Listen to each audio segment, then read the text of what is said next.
다녀왔습니다. 당신 집에 있었네? 집에 있지. 누구랑은 다르게. 그래?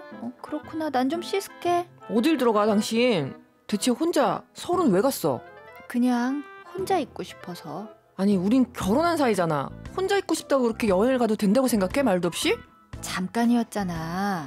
다시 왔고. 그럼 또 혼자 있고 싶어지면 또 나갈 거야? 응? 여보, 나 정말 겨우겨우 참고 있는 거야.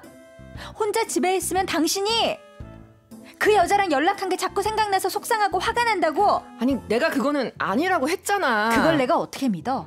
뻔히 연락한 증거가 있는데. 그럼 진심으로 미안해하는 모습을 보여주기라도 하든가. 아니 도대체 내가 언제까지 당신 눈치를 봐야 돼? 응? 그냥 장난으로 한 거라고. 술김에. 그러면 술 마시면 또 장난으로 그렇게 연락할 거야? 할 거냐고. 진짜 말을 말어. 그냥 당신 마음대로 생각해.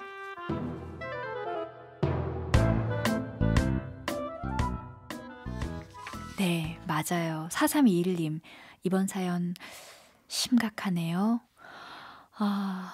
선생님하고 진짜 좀 오랫동안 이야기를 나눠봐야 될 것 같아요. 첫 번째 사연 익명의 청취자가 보내주셨고요. 신혼부부예요.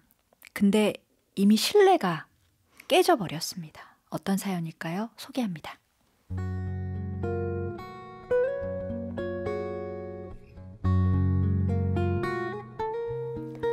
결혼한 지 이제 막 3개월이 넘어가는 신혼부부입니다. 남편은 원래 친구 사이였는데 10년 만에 만나 1년이 채 안 돼 결혼을 하게 됐습니다. 장거리 커플이었기 때문에 결혼하고 나면 모든 게 다 좋을 줄 알았습니다. 저는 결혼을 하면서 서울에서의 직장을 접고 남편 고향으로 내려왔어요. 현재 무직인 상태죠.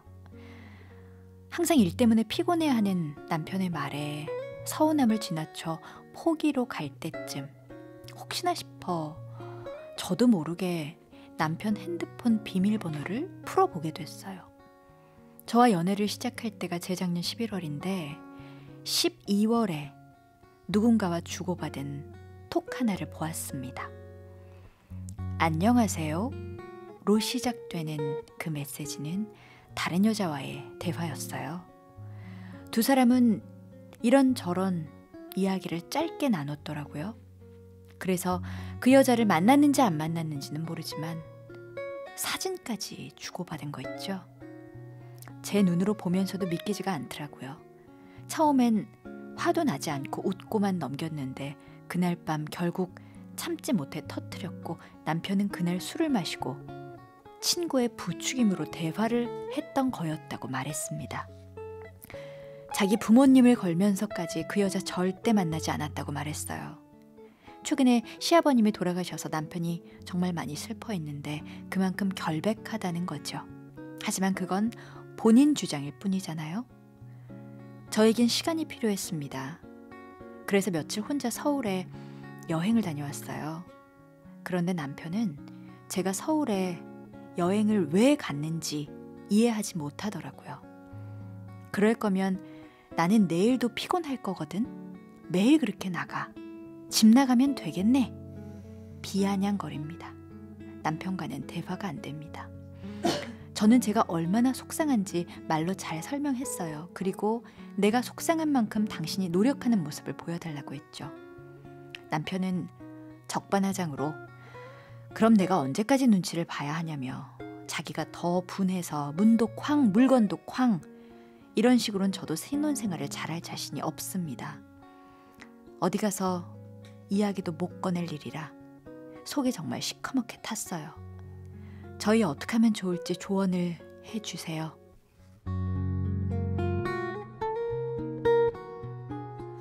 내가 사랑하는 사람 그리고 나를 정말로 뜨겁게 사랑해 줄 거라고 그 기대감이 최고조에 달하는 그 순간에 그 사람이 나에게 정말 깊은 상처를 줬어요. 그때 내가 상처를 받았음에도 불구하고 그 사람을 여전히 사랑하면서 내 마음의 상처도 치유하면서 또 우리가 흔히 말하는 용서하면서 관계를 다시 회복할 것인가 라고 하는 굉장히 어려운 주제인 거죠. 네. 그래요. 화진님께서는 아내분의 감정을 충분히 이해하신다는 거죠. 남편분이 너무 성급하십니다. 아내가 감정을 추스릴 시간을 주는 게 맞는 것 같아요. 미니님도 마음이 아프네요 하고 유튜브로 댓글 달아주셨는데요. 아, 글쎄요. 지금 그 여자분과의 대화를 통해서 만남이 이루어졌나 안 이루어졌나는 지금 중요한 건 아닌 것 같아요. 네, 그쵸. 아내분에게. 아내분에게. 근데 이제 우리를 괴롭게 하는 거는 그런 끊임없는 생각이에요. 상상. 만났을까 말았을까.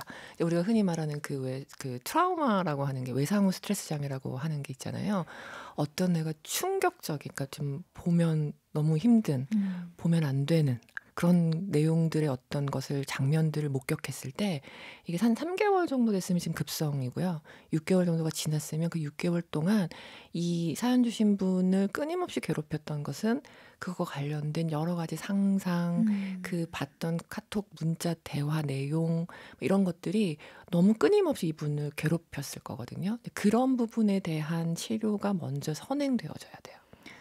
아, 그러니까 지금 두 분의 관계가 정말 네. 어려울 거란 말이에요. 그쵸. 아내분께서 잊은 척, 아닌 척 하고 있다가도 이제 문득 그 그럼요. 기억들이 네. 아내를 갑자기 여행을 떠나게 만들고 그쵸. 남편분은 용서를 해줬는데 나를 용서해놓고 왜 갑자기 또 이렇게 말없이 떠나버리는 것들 이해하지 못한 이 반복. 네. 어떤 장면이 그려지세요? 이 집안 지금 어떨 것 같다. 그쵸. 그러니까 냉랭하죠. 그러니까 남편을 먹고 이해한다기보다는 남편도 이제 본인이 약간 그런 잘못한 것에 대해서는 알기 때문에 어느 정도는 이게 그 화해 제스처 이런 거를 어느 정도는 하거든요. 근데 우리가 흔히 생각하는 것처럼 내가 용서를 했어. 그래, 용서해줄게. 내가 한 번만 눈 감아줄게라고 내가 말을 해도 내 마음이 진짜 용서가 됐는지 안 됐는지를 나도 잘 몰라요. 그만큼 우리가 상처받은 것 그리고 그것으로부터 받았던 영향 때문에 이렇게 한번 스크래치가 난 감정들은요. 시간이 충분히 필요해요. 제가 사실 실제로 이제 상담실에서 이런 뭐 외도라든지 어떤 큰 상처를 받으신 분들이 선생님 저는 제가 이해했거든요. 제가 용서했거든요. 그런데도 제가 계속 이렇게 한다는 것 자체를 이제는 시간이 너무나 많이 지나버렸는데도 이제 와서 새삼스럽게 라는 말을 들을 것 같은 그런 두려움 때문에 또 말도 꺼낼 수도 없고 자기는 너무 힘들고 그러니까 같이 이렇게 있는데 일상적인 생활을 어느 정도 하기는 하는데 마음속은 부글부글 끓다가 이제 아무것도 아닌 다른 사소한 것 때문에 다른 거에다가 뻥 터지고 아니 네. 정말 지금 그게 상담 프로그램 관련해가지고 이렇게 봤던 화면 중에 굉장히 여러 장면 기억에 남는 게 네. 젊으셨을 때 일. 예를 들면 뭐 정말 20대 때, 30대 때 일인데 연세가 60세, 70대 그럼요. 되신 분들이 그때까지도 그걸 그 계속 얘기를 끊임없이 네. 하죠. 네. 그래서 이제 상담이나 우리가 이제 사람들한테 이런 얘기를 이제 터놓을 때가 사실 이분이 없다고 하는 게 좀 네. 걱정되는데 네. 털어놓을 때도 되게 중요한 게 있어요. 상담을 받으실 때도.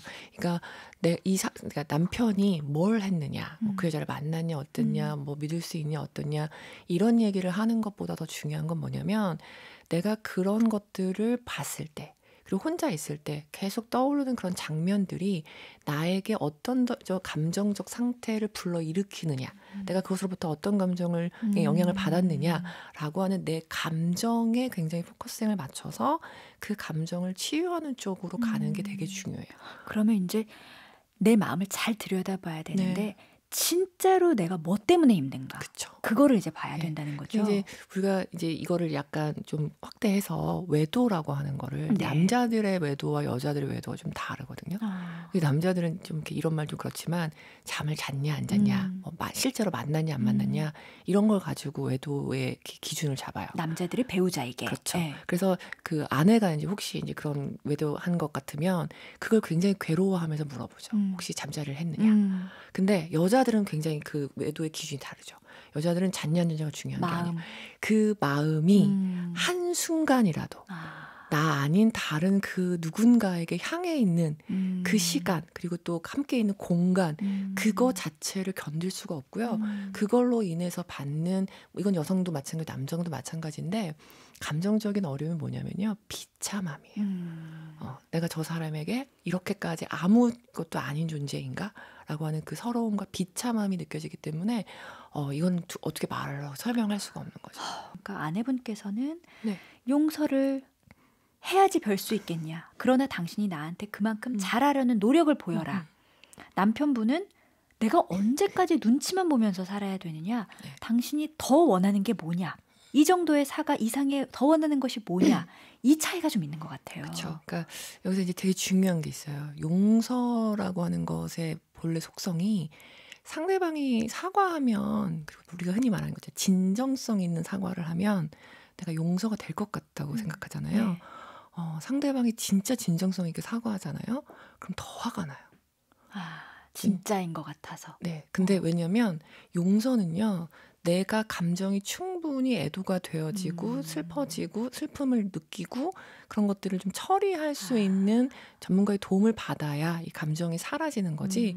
물론 상대방이 사과를 하면 도움이 되는 것도 있죠. 그리고 뭐 이렇게 뻔뻔하게 하고 지금 이렇게 막 화내고 벽치고 억울해하고 이런 모습을 보는 것보다는 그래도 근신하는 태도를 보이고 잘해주려고 하고 그러면 내가 그것을 좀 용서하는 것에 어느 정도의 도움이 되어지기도 해요. 그러니까 결국은 내 감정이 정리가 됐을 때 그렇죠. 용서도 할 수 있다는 그럼요. 거네요. 근데 이제 내가 아직 감정 처리가 안 됐는데 상대방이 너무 진정성 있게 용서를 구해버리면 나는 아직 화를 더 내고 싶잖아요. 그러니까 상대방이 더 미운 거예요. 그러니까 그것에 대해서 진정성 없다고 상대의 그 사과를 무시해버리는 경향성도 상대는 있어요. 네. 상대 나름대로 할 만큼 했는데 이게 받아들여지지 않는 거에 대한 네. 울분이 또 있는 그쵸. 거고. 그리고 특히 이제 여성에 비해서 남성들 같은 경우는 관계가 서먹해지고 관계가 이렇게 거리가 있는 그 상태를 사실 여자들보다 훨씬 더 견디기가 어려워져요.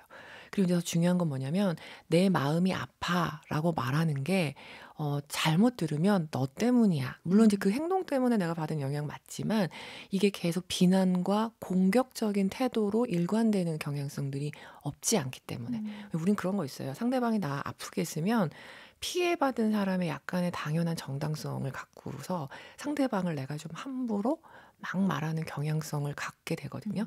사실은 그거는 잘 좋지 않은 태도이기는 해요. 네. 그러니까 둘이 계속 살아가시려면 어쨌든 뭔가 좋은 방법을 좀 찾으셔야 될 것 같은데 선생님께서는 네. 사연 보내주신 아내분께 어떤 전문가의 전문적인 도움이 좀 필요할 것 물론이죠. 같다고 판단을 하시는 왜냐하면 거죠. 첫 번째 두 가지 이제 이분이 굉장히 어려운 거는 네. 그 트라우마를 겪은 사람들이 갖는 굉장히 어려운 거는 우리 뇌가 이제 그 충격적인 장면을 처리하지 못해가지고 이게 반복적으로 그 재현되어진 플래시백 현상이라는 게 계속 떠올라요. 그럼 그거는 전문가의 도움으로 처리를 하셔야 돼요. 그런데다가 이제 남편이 억울함을 호소하면서 자기 방어적인 태도를 갖고 있거든요. 그렇기 때문에 이 아내가 지금 자신의 힘든 마음을 정확하게 공감받고 이해받는 것을 할 수 있는 여건이 되어지지 않거든요. 이 두 가지를 다 처리하려면 일단 주변에 그런 걸 해줄 수 있는 사람이 있으면 좋겠지만 그런지 없다고 치면 좀 전문가의 도움을 받으시면 도움이 좀 되죠. 그리고 나서 마음이 좀 가라앉고 났을 때 그 다음에 이제 남편하고 대화를 시도해 보시는 게 좋습니다. 그래요. 유튜브로 진호님께서 아내분이 큰 충격을 받으신 것 같습니다. 아무래도 믿음이 컸던 만큼 실망이 큰 상황 같은데 남편분이 아내분의 믿음을 다시 가질 수 있게 함께 좋은 시간을 보내셔야 될 것 같아요 하셨어요. 두 분 다 그건 알고 계시는데 이게 마음이 뜻대로 되지 않는 게 참 네. 문제일 것 같아요. 우리가 이 어마어마한 이 사연을 보내주신 분께 이 어마어마한 일을 알게 됐던 계기가 뭐냐면 이제 휴대전화를 그쵸. 원래 보면서예요. 사실 상당히 많은 부분의 갈등이 여기에서 시작이 되는데 맞아요. 이거 어떻게 하는 게 좋은 거예요, 정말? 이제 사연을 떠나서 우리가 그 연인 관계이든 친한 사람이든 특히 부부 관계에서도 적절하게 지켜줘야 되는 존중이라고 하는 게 있어요. 네. 그 존중이 이제 몇 가지가 있는데 그 중에서 제가 굉장히 중요하게 여기는 것은 선택하고 거절할 수 있는 자유를 보호해 주는 것이 진짜 좋은 수평적 관계에서 중요하거든요. 싫은 것은 싫고 그래서 그 자리도 차선을 유지하면서 이렇게 그 차를 운행하는 것이 되게 중요하듯이 네. 아무리 좋은 관계고 친한 관계고 연인이고 부부 사이여도 비밀번호를 공유한다던가 휴대폰을 상대방의 허락 없이 이거를 본다던가 하는 부분은 사실은 이거는 이제 그 아침 열심히 하는 백성문의 그 법률 상담으로 넘어갈 만큼 좀 좋지 않은 부분이죠. 네. 그렇군요. 그러니까 결혼 생활을 하다 보면 우연히 휴대전화를 보게 되건 네. 뭐 어떻게 누구를 통해서 알게 되건 전혀 생각하지 못했던 충격적인 일들 네. 겪게 될 때가 있어요. 그쵸. 정말 이제 어려움을 딱 맞아요. 맞닥뜨리게 그리고 될 특히나 때가. 이제 그런 거 있잖아요. 옛날에 사귀었던 사람 얘기. 지나간 거 그리고 이제 특히 이제 상대방이 좀 아픈 상처가 있는 것들에 대해서 우리가 이제 그런 건 있어요. 사랑할 때는 그런 얘기 아무리 들어도 너 참 힘들었겠다, 아팠겠다, 나는 안 그럴게. 이렇게 얘기를 잘 듣게 되거든요. 근데 우리는 되게 신기한 게 사람이라서 나도 상대방한테 뭔가 마음이 안 좋고 섭섭한 일이 생기면 옛날에 들었던 그 많은 생각들이, 일들이 공격의 거리로 돌변하게 돼요. 그렇기 때문에 우리가 이제 서로 신뢰로운 관계를 위해서는 정직하자, 진실을 하자. 이런 거는 과거의 일에 대한 진실이라기보다는 지금부터 내가 당신과 만나는 이 순간부터의 그렇죠. 진실과 정직함을 추구하시는 게 좋지. 네. 모든 걸 다 열어놓는다는 거는 조금 나이브한, 약간 순진한 그런 생각인 거예요. 그러네요. 네, 맞아요. 네. 김지숙님, 저라면 그 이야기가 무덤덤해질 때까지 남편과 계속 대화를 할 것 같아요. 더 이상 혼자 상상하지 않게끔요. 남편분이 잘못한 부분이 있으니 그 정도의 노력은 해주셔야 할 것 같고요. 이 부분은 어때요? 이런 방법? 이럴 수 있으면 너무 좋거든요. 네. 상대방이 그 나에게 어려움을 준 그 대화 당사자가 이렇게 얘기를 끝까지 들어주고 견뎌주는 거죠. 견뎌주는. 네. 근데 남자들이 이거를 견딜 수 있는 힘이 부족해요. 그러니까 더 오히려 화내고 빨리 감정을 무마하려고 하고, 왜 소화기로 막 불 꺼버리듯이 뭐 사줄까? 뭐 했어? 그다음에 이제 뭐 메이크업 섹스 한다 그래가지고 그러면은 뭐 잠자리를 한다던가. 그러니까 나름의 방식으로 남자들은 막 하지만 이렇게 충분히 길게 오랫동안 할 수 있는 능력은 남성분들이 없고요. 이미 사연에다 드러난 것처럼 남편분은 이미 이제 그 부분에 대해서 두려움을 갖고 있고, 사실 이제 남편 입장을 조금 얘기를 하면 끝까지 내가 잘못한 거를 듣고 있을 만큼의 그런 톨러런스를 갖고 있을 수 있는 사람은 많이 없어요. 왜냐하면 상담하는 저도 상대방이 저한테 무슨 얘기를 할 때요, 시간을 딱 50분만 들어요. 2시간 넘어가면 힘들어지고. 그렇죠. 네, 그래서 그거는 누구의 얘기도, 그러니까 무덤덤해질까지 남편과 대화하는 거는 좋은데 그 전에 조금 내 감정을 추스릴 수 있는 다른 여러 사람들. 제가 이제 이거는 전문가가 도와주면 좀 더 좋은 것은 효과적인 방법을 할 수가 있는 거고요. 사람을 많이 좀 친구들한테 내가 힘들었던 마음들을 좀 얘기할 수 있으면 이게 편안해지거든요. 이제 그러고 나서 이제 남편하고는 좀 조근조근 다른 얘기를 하는 것도 좋죠. 네. 이게 사실은 말하자면 어떤 집안에 어떤 좀 부끄러움이 있다 보니까 주변 사람들에게 이야기하는데 어려움이 있긴 할 것 같아요. 물론 그렇죠. 이제 여성들은 특히 그런 게 있어요. 약간 내가 아주 그냥 힘들어 이 정도. 그러면서 살짝 우리 남편이 근데 나한테 되게 잘해줘, 이런 얘기는 되게 쉽게 할 수 있는데 지금 이런 상태의 것들을 내가 누군가한테 얘기하는 거는 내가 그만큼 사랑받지 못하는 존재라고 하는 것이 여성들한테 굉장히 큰 상처거든요. 나는 사랑받지 못했어. 이거를 내가 내 입으로 말한다는 거는 정말 어려운 일이기 때문에 그래서 이제 익명도 하시고 전문가한테 가시는 것이 훨씬 좋습니다. 네, 손옥조님, 부부는 사랑도 중요하지만 배우자에 대한 신뢰가 매우 중요하지요. 25년 넘게 결혼 생활하면서 끊임없이 대화하며 살아왔는데요. 힘들겠지만 현명하게 잘 이겨내시길 바랍니다 하고 보내주셨네요. 자, 우리 그렇다면 이제 두 분께서 함께 살아가시려면 이야기를 나눠야 합니다. 그리고 해결 방법을 찾아야 돼요. 아까 선생님께서는 사연 보내주신 분께서 전문가를 좀 만나보시기를 원하셨지만 그것 외에 이제 남편과 아내가 두 분이 직접 맞닥뜨려서 문제를 해결해 나갈 수 있는 방법 이야기를 해주셔야 될 것 같아요. 우선은 이런 충격적인 사건이 생겼을 때 하지 말아야 될 것과 하면 좋은 게 있어요. 우선 하지 말아야 될 것은 내 분노를 상대방한테 일방적으로 쏟으면 안 돼요. 너무 어렵네요. 진짜 어려운 거. 너무 분노. 그러니까 나는 내가 아픈데 그거를 내가 조절도 해야 돼.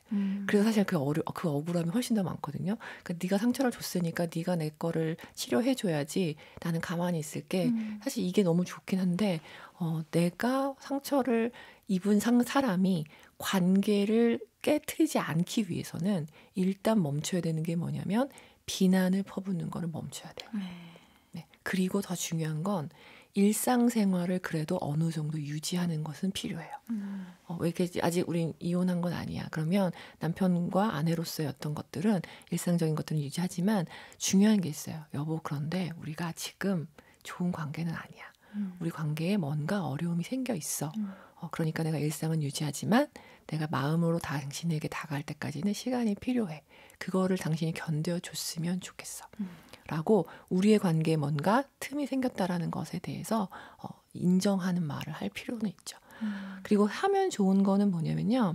하지 말아야 할 것 중에 더 중요한 거 있어요. 진짜 사실대로 말하면 내가 용서해 줄게. 진짜 사실대로 말하면 용서해 줄게. 만났어, 안 만났어? 한 번 만났어? 어디서 만났어? 그 얘기 들으면 용서할 것 같잖아요. 아, 그게 나를 더 괴롭게 만들어요. 네, 그 추궁하시면 안 돼요. 네, 절대로. 그래서 막 이렇게 하면 어디서 만났는지 또 가면 여기 만났어? 저기 만났는지 이런 식으로 계속 얘기를 하게 되거든요. 그거는 굉장히 관계에 힘든 거고요. 이거는 관계뿐만 아니라 상대방을 위해서가 아니라 나 자신을 나를 위해서. 위해서. 네. 그리고 이제 혼자서 좀 하시면 좋은 거는 내가 있을 때 이렇게 막 그런 어려움이 생겼을 때 누군가에게라도 이 순간의 어려움을 털어놓을 수 있는 그런 좀 친밀한 인간관계를 좀 만들어 놓으시는 게 좋죠. 그리고 나서 내가 마음이 좀 우리 왜 오프닝에서 얘기했던 것처럼 뜨거운 마음이 이 분노가 어느 정도 가라앉았을 때 아내는 이런 얘기를 하는 게 되게 좋아요. 여보, 나는 당신에게 정말 사랑받는 존재였으면 좋겠는데 당신이 그런 순간에 누군가와 그런 걸 했을 때 그 마음이 나를 이렇게부터 떠난 것 같을 때 그게 나는 힘든 거지. 당신이 뭔가 잘못을 했고 나쁜 놈이고 이런 것 때문에 힘든 것은 아니다. 라고 내가 진짜 힘든 거를 얘기해 주시는 게 되게 좋죠. 그래요. 선휘님, 늘 생각하는 것 중에 하나인데요. 부부별 문제에 관하여 가이드라인이 좀 있었으면 좋겠어요. 아내와 힘든 결혼 생활을 이어가는 게 답이 없습니다. 윤정원 선생님, 가이드라인을 좀 만들어 주세요. 제발 해주셨는데 누군가와 함께 살아간다는 거, 그리고 생각지 못한 갈등들이 생겨서 그 위기의 순간순간들을 그쵸. 넘어간다는 게 정말 어려운 맞아요. 일이거든요. 네. 그러니까 그거에 대한 어떤 가이드라인이 좀 있었으면 좋겠다라는 건데 많은 분들이 공감하실 것 맞아요. 같아요. 네. 근데 이제 오늘의 이 사연에서 중요한 거는 가이드라인도 되게 중요하지만 내가 가지고 있는 인간관계에서의 어떤 특별한 능력 중에 하나가 나는 상처받았을 때 그것을 잘 용서하고 마음을 풀고 넘어갈 수 있는 사람인가 그렇지 않은가를 점검해 보시는 게 필요해요. 왜 흔히 뒤끝 있다고 하는 게 네. 있잖아요. 네. 그 뒤끝이라고 하는 건 뭐냐면 내가 용서치 못하는 마음이 계속 남아있는 사람이라는 뜻이거든요. 그래서 내가 누군가가 나한테 사소한 것이든 큰 것이든 이거를 뭔가 잘못했을 때 이걸 내가 풀고 갈 수 있는 사람인가 아니면 이거를 내가 그냥 끝까지 가지고 가는 사람인가는 점검을 좀 해보시는 것이 중요합니다. 네. 자, 1부 첫 번째 사연 함께 하셨는데요. 이제 선생님께 오늘 사연 보내주신 아내에게 꼭 해주고 싶으신 말씀 듣고 우리 1부 마무리하겠습니다. 신뢰를 처음 쌓을 때보다요. 무너진 다음에 다시 쌓으려면요. 처음 쌓을 때에 비해서 되게 오랜 기간이 걸려요. 그리고 지금 내가 다시 시작을 하고 싶으시면 존중부터 시작하셔야 돼요. 남편의 말도 믿어줘야 되고요. 내 마음도 표현해야 되고요.